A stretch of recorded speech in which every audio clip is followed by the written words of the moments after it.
भक्ति काल का काल विभाजन। हम लोगों ने देखा कि भक्ति काल को दो भागों में बांटा गया है, सगुण भक्ति धारा और निर्गुण भक्ति धारा। सगुण भक्ति धाराओं को भी दो धाराओं में बांटा गया है, राम भक्ति शाखा, कृष्ण भक्ति शाखा। निर्गुण भक्ति शाखा को भी दो भागों में बांटा गया है, ज्ञान आश्रयी शाखा, प्रेम आश्रयी शाखा। अब हम देखते हैं इनकी परिभाषा।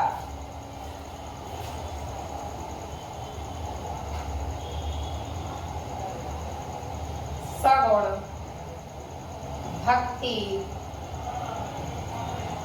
शाखा भक्ति काल की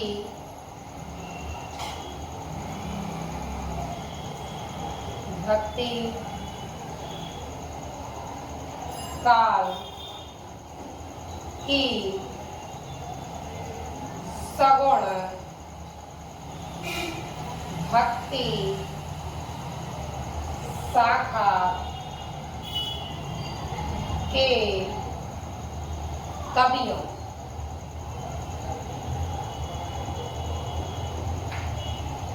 ने ईश्वर के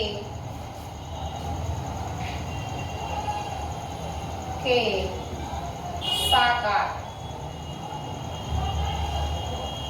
रूप की लीलाओं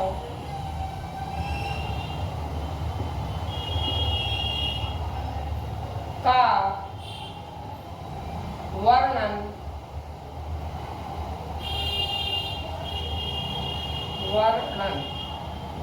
किया है। सगुण भक्ति शाखा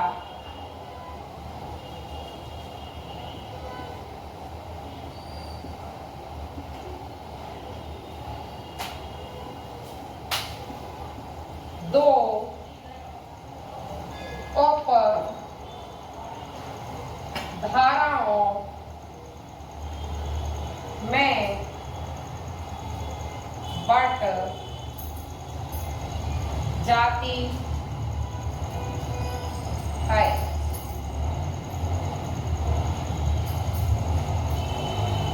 हमने देखा कि भक्ति काल की सगुण भक्ति शाखा के जिन कवियों ने ईश्वर के साकार, अब साकार का अर्थ है जिसमें ईश्वर के रंग रूप आकार गुण आदि को हम देख सकते हैं, उसे कहते हैं साकार। साकार रूप की लीलाएं जैसे ईश्वर तो परम ब्रह्म है, उन्हें हर चीज का ज्ञान होता है। अपने भूत में क्या हुआ, अतीत में क्या हुआ या भविष्य में क्या होने वाला है, ईश्वर तो सब जानते हैं। लेकिन जब वह हमें मनुष्य की भांति लीलाएं करके दिखाते हैं तो उसे कहते हैं हम लीलाएं।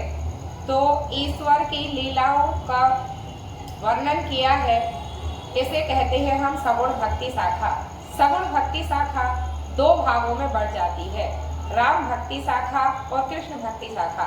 अब हम देखेंगे कि राम भक्ति शाखा क्या है।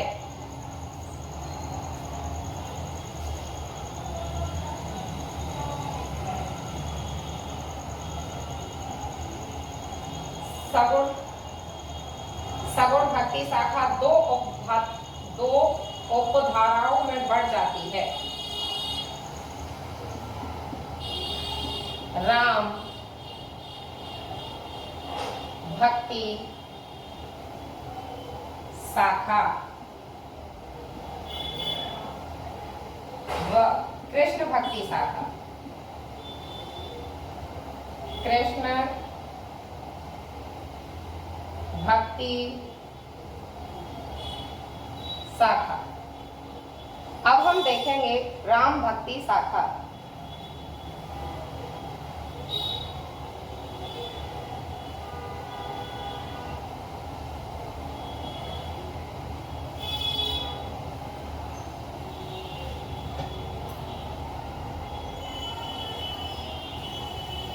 राम भक्ति शाखा जिन कवियों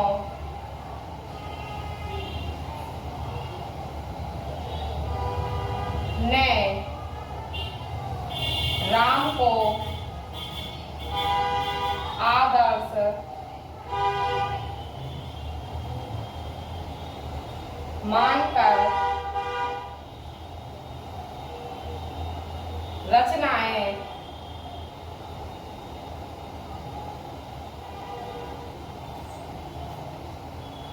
रचनाएं की हैं, उन्हें राम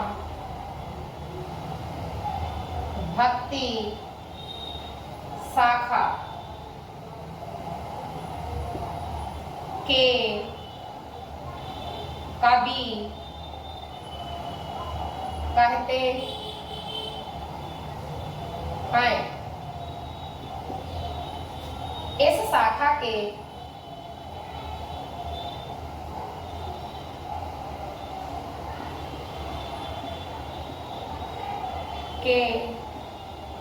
प्रतिनिधि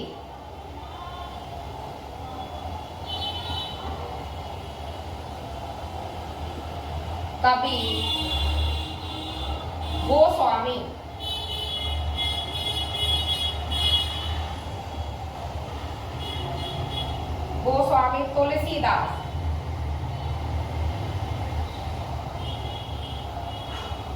तुलसीदास जी हैं, जिन्होंने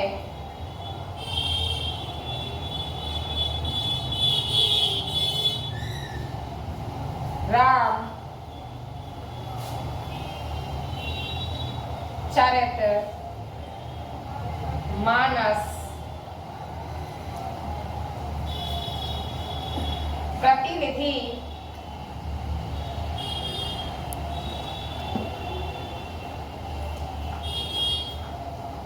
महाकाव्य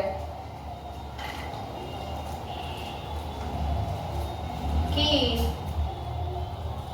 रचना की है। इस शाखा के अन्य कवि नाभादास,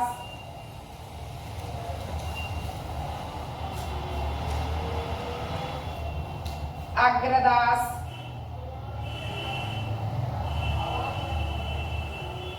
प्राणचंद्र चौहान,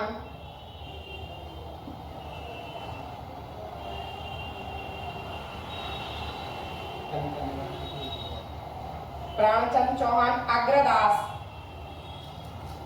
नाभादास, अग्रदास, प्राणचंद्र चौहान, हृदय राम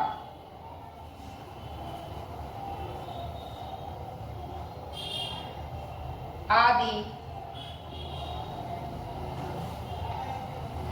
हैं। इस प्रकार हमने देखा कि जिन कवियों ने राम को अपना आदर्श, प्रेरणा का स्रोत, आदर्श किसे कहते हैं हम, अपने प्रेरणा के स्रोत मानकर रचनाएं की हैं, उन कवियों को हम राम भक्ति शाखा के कवि कहते हैं। इस शाखा के प्रतिनिधि कवि कौन है? तुलसीदास जी। तुलसीदास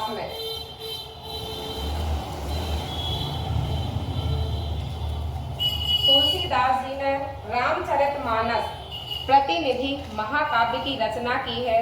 इस शाखा के अन्य कवि नाभादास, अग्रदास, प्राणचंद्र चौहान और हृदय राम आदि हैं।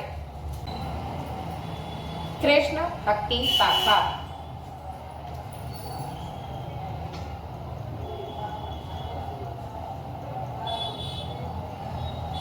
कृष्ण भक्ति शाखा जिन कवियों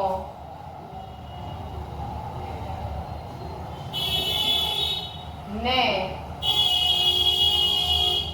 कृष्ण की लीलाओं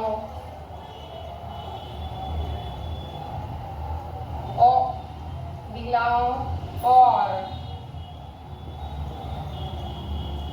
उनके जीवन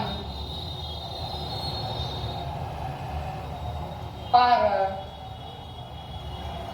आधारित रचनाएं की हैं। वे कृष्ण भक्ति शाखा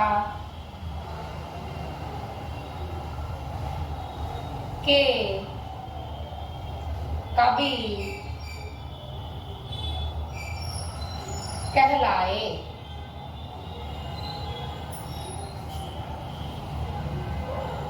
इस शाखा के प्रतिनिधि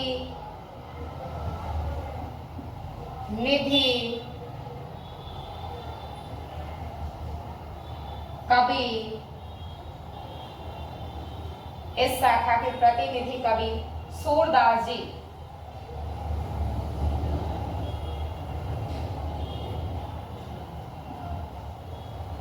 सूरदास जी हैं। उनका प्रतिनिधि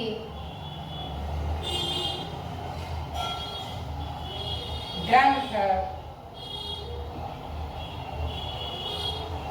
सूरसागर।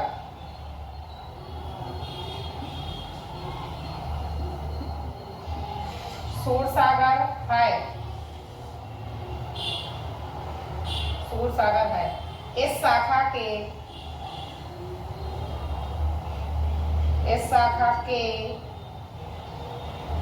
अन्य कवि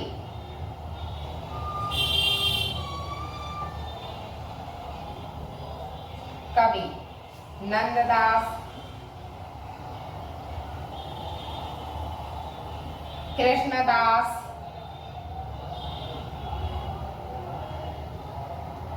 कुंभनदास,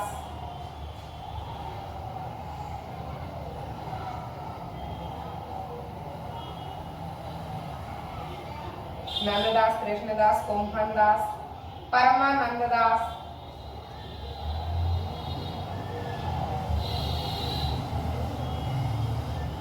चतुर्भुजदास,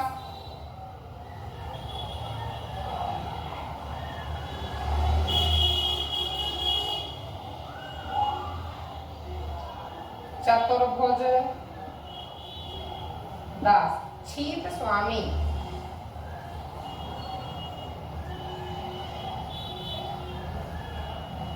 छीत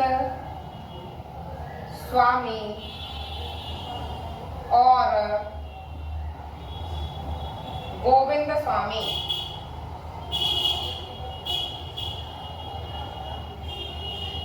स्वामी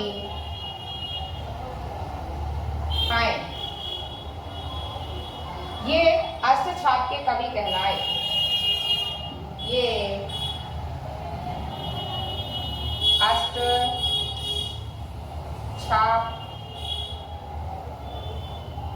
के कवि कहलाए। अष्टछाप के कवि कहलाए। इसके अतिरिक्त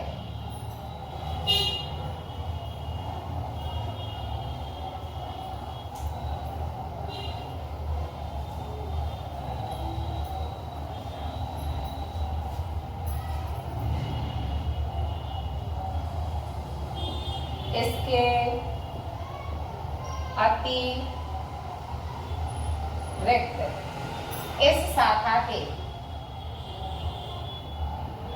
इस शाखा के अन्य कवि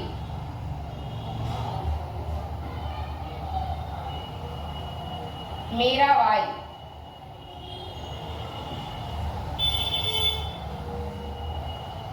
मीराबाई रसखान, हित हरिवंश,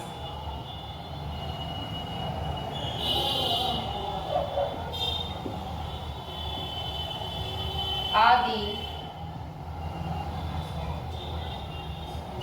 हैं। हमने देखा कृष्ण भक्ति शाखा, जिन कवियों ने कृष्ण की लीलाओं का गान किया है, उनके जीवन पर आधारित अनेक रचनाएं रची हैं, उन्हें हम कहते हैं कृष्ण भक्ति शाखा के कवि। इस शाखा के प्रतिनिधि कवि सूरदास जी हैं। उनका प्रतिनिधि ग्रंथ सूरसागर है। इस शाखा के अन्य कवि नंददास, कृष्णदास, कुंभनदास, परमानंद दास, चतुर्भुज दास, छीक स्वामी, गोविंद स्वामी और सूरदास को मिलाकर 8 ये प्रमुख कृष्ण भक्ति शाखा के कवि हैं। ये अष्टछाप के कवि माने जाते हैं। अब प्रश्न निकलकर आता है कि अष्टछाप क्या है। अष्टछाप सूरदास के गुरु बल्लवाचार्य और उनके पुत्र विठल नाथ द्वारा बनाया गया एक 8 कृष्ण भक्त कवियों का समूह है, जिसे हम अष्टछाप के नाम से जानते हैं। इस शाखा के अन्य कवि मीराबाई, रसखान, जिन्होंने बहुत ही सुंदर और हित हरिवंश, बहुत ही सुंदर कृष्ण की लीलाओं का गान किया है। तो इस प्रकार हमने देखा कि कृष्ण भक्ति शाखा क्या है। अब हम पढ़ने वाले हैं निर्गुण भक्ति शाखा।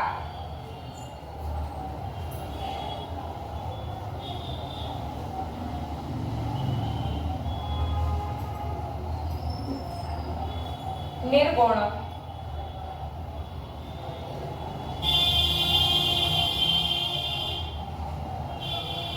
भक्ति शाखा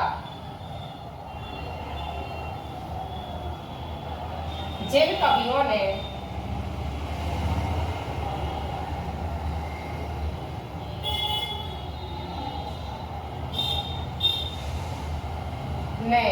ईश्वर के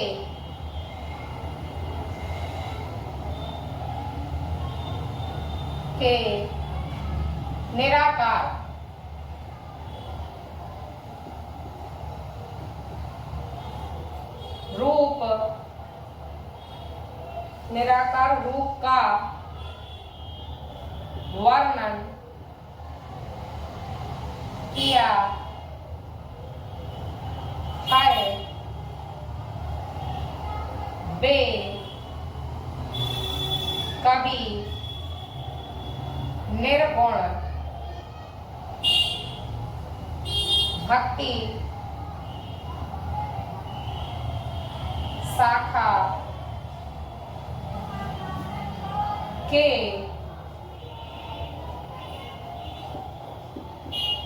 अंतर्गत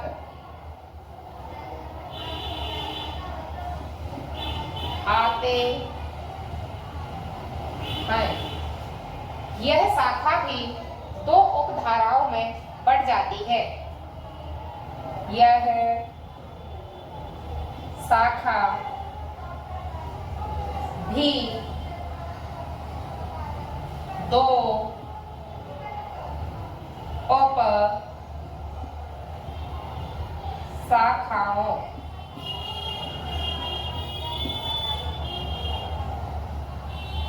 उपशाखाओं में बट जाती है। ज्ञान आश्रय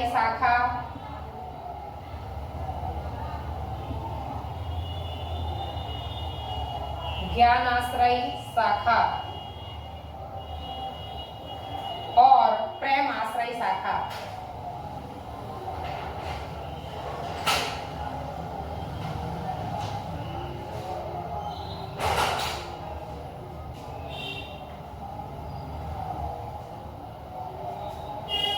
अब ज्ञान आश्रय शाखा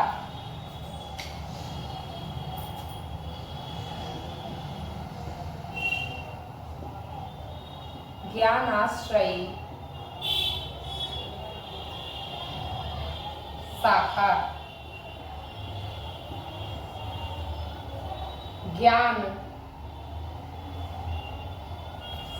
को ही ईश्वर तक, ज्ञान को ही ईश्वर तक जाने, ज्ञान को ही ईश्वर तक जाने का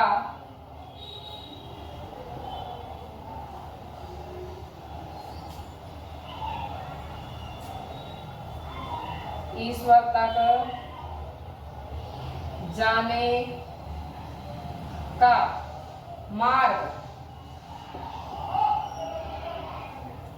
मानकर जिन्होंने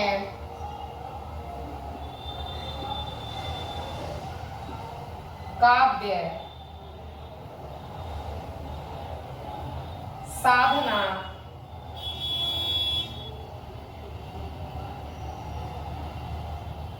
की है, वे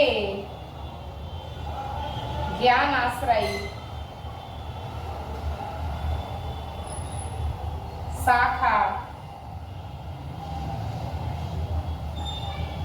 के कवि कहलाए।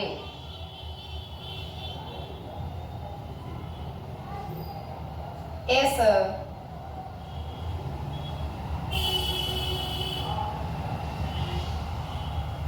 शाखा के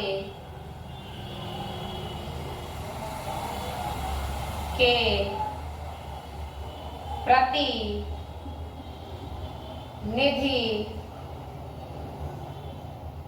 कवि कबीरदास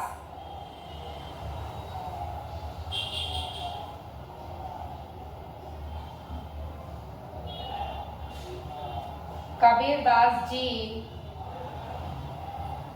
हैं। उनका प्रतिनिधि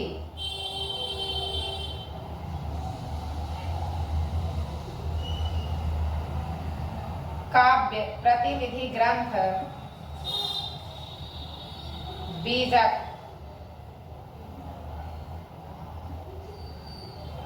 है। इस शाखा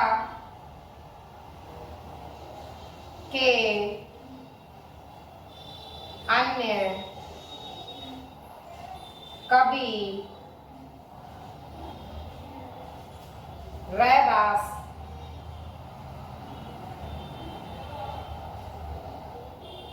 गुरु नानक,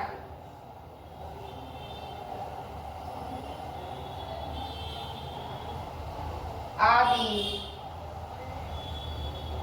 हैं। ज्ञान आश्रय शाखा जिन्होंने ज्ञान के मार्ग पर चलकर ईश्वर की प्राप्ति करने का प्रयास किया है, इस शाखा के कवि ज्ञान आश्रय शाखा के कवि कहलाए। इस शाखा के प्रसिद्ध कवि कबीरदास जी हैं, जो उनका प्रतिनिधि ग्रंथ बीजक है। इस शाखा के अन्य कवि रैदास और गुरु नानक हैं। इस शाखा के कवियों ने आडंबरों, मूर्ति पूजा आदि का विरोध किया है, अंधकार रूढ़ियों आदि का विरोध किया है और एकेश्वरवाद मतलब एक ही ईश्वर को मानने के मत पर मानने के प्रयास पर अपने मत दिए हैं। तो इस शाखा के कवि एकेश्वरवाद से संबंधित है। प्रेम आश्रय शाखा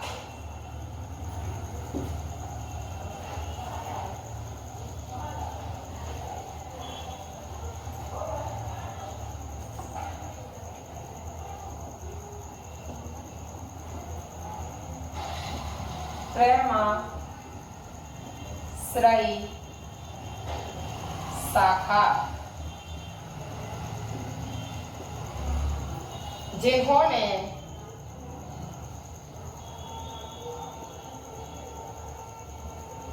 प्रेम के मार्ग जिन्होंने प्रेम के मार्ग पर चलकर, प्रेम के मार्ग पर चल कर ईश्वर तक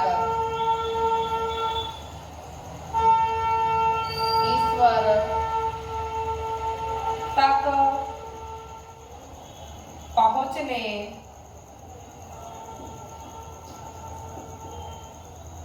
का मार्ग खोलना चाहा, वे प्रेमाश्रयी शाखा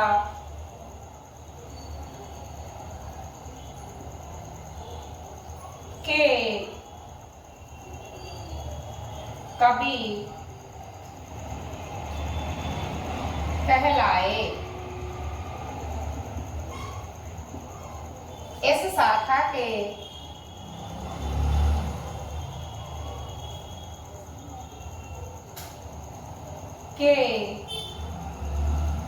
प्रतिनिधि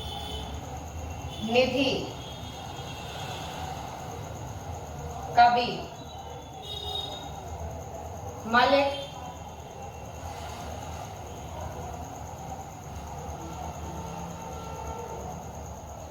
मोहम्मद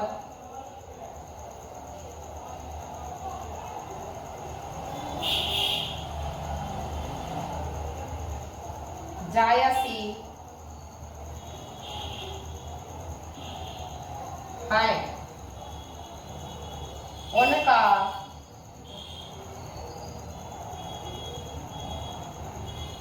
प्रतिनिधि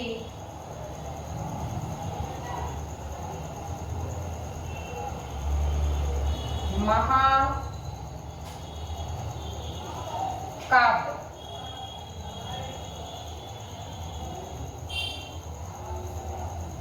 पद्मावत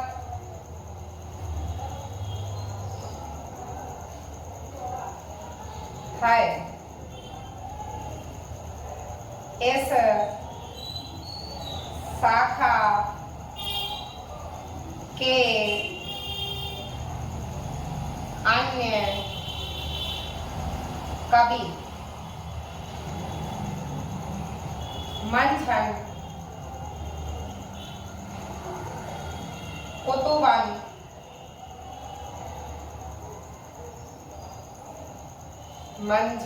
कुतुबन, शेख नबी,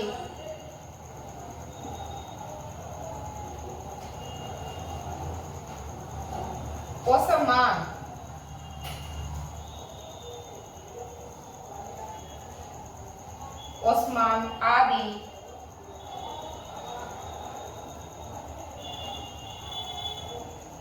हैं। तो बच्चों, हमने भक्ति काल के काल विभाजन को देखा कि किस प्रकार भक्ति काल को विभाजित किया गया है। हमने देखा प्रेम आश्रय शाखा जिन्होंने प्रेम के मार्ग पर चलकर ईश्वर को प्राप्त करने का प्रयास किया है, उन्हें हम प्रेम आश्रय शाखा के अंतर्गत परिगणित करते हैं।